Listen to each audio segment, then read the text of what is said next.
देखिए मैं बंगाली हूँ, हिंदी में आदि नहीं हूँ। माफी मांगो इस देश से, माफी मांगो सोनिया गांधी आदिवासियों से।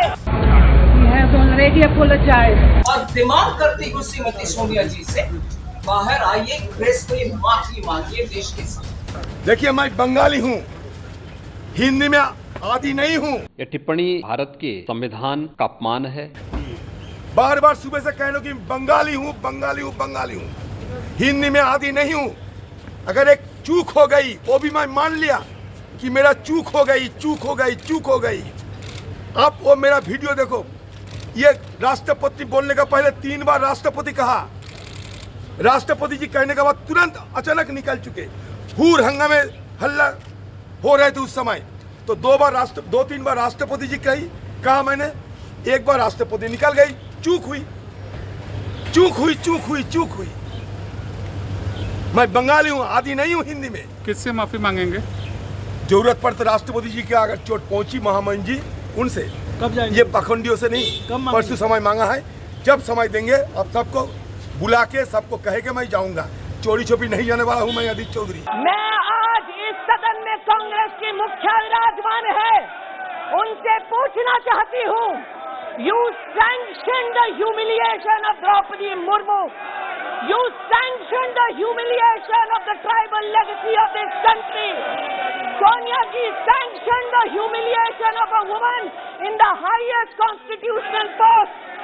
Sonia ji sanctioned the humiliation of a poor woman who was sent to the highest office in this country. You sanctioned the insult of every Indian citizen. Due to your male Congress workers and leaders have continued to demean the office of the President of India. Apologize to the nation. माफी मांगो इस देश से, माफी मांगो सोनिया गांधी आदिवासियों से, माफी मांगो औरतों से, माफी मांगो गरीब से। महिला हमारी सांसद के पास आकर के आज जब श्रीमती सोनिया गांधी ने बात की, उस समय कोई और भी सांसद बगल में आकर के क्या है, क्या हो गया, क्या बात हो रही है, ऐसे पूछने में you don't talk to me ऐसे करके दूसरे सांसद को ऑलमोस्ट थ्रेटनिंग आवाज से बात की है। ऐसे में दम खाए ये मंत्रीगण भी बोल रहे हैं हमारे साथ भारती पवार जी भी। सो एक अपॉलजी नहीं है, दूसरा मिसलीड कर रही हो, मैंने आदर ने अपॉलजी कर दिया, तीसरे बाकी सदस्यगण को भी ऐसे कठोर, ऐसे थ्रेटनिंग तरीके से बात भी करना, ये क्या तरीका?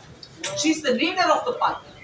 अपॉलजी मांगने से पहले ये सब भी सोचना चाहिए। ऊपर से अपॉलजी नहीं मगर धमकियां।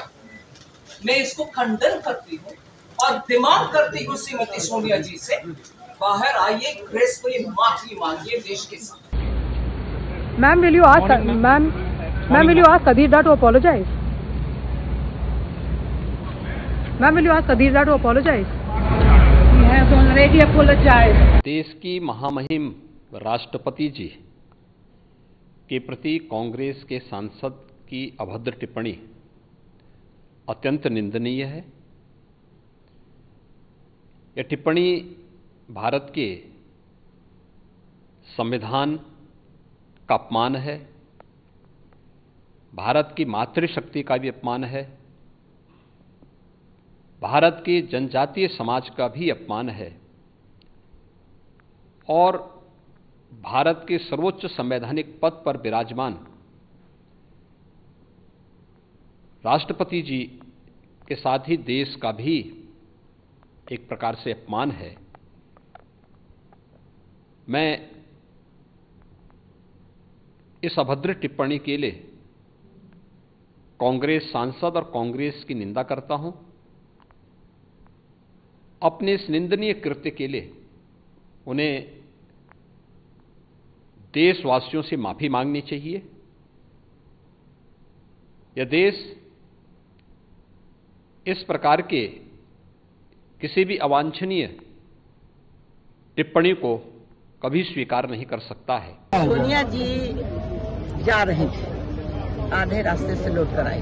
आई हमारे पास कि मेरा नाम लेकर क्यों ऐसा बोल रहा है, काहे बोल रहा है, हम क्या आपको पता नहीं है? आप अपने नेता से पूछिए कि वो क्या क्या बोल गया, आप उनसे पूछिए जाकर तो क्या बोला है। आराम से बात हो रही थी? हाँ, आराम से हो रही थी। हमारी स्मृति जी इसी पर बोले कि आपको सोचना चाहिए कि देश की राष्ट्रपति है, उसका राष्ट्रपत्नी स्मृति जी वहीं पर खड़ी थी। सब लोग हम लोग आगे बैठे हुए थे ना, सब कोई आगे बैठे हुए थे कि जिस तरह की स्थिति पैदा की है वो किया है अधीर रंजन जी, तो इसलिए हम लोग तकलीफ में था। जो नारा दिया बाहर में दिया, अंदर में भी वही नारा चल रहा था कि माफी मांगो माफी मांगो। एक लाइन में कहती कि हाँ गलती किया है, माफी मंगवाएंगे, चाहे हम माफी मांग लेंगे, बातें खत्म हो जाती है। हम अपने दिल की बात कर रहे हैं। अगर उस तरह की बात स्मृति जी से हुई तो कहे कि आप क्यों बोल रही हैं, आपसे बात नहीं कर रहे हैं।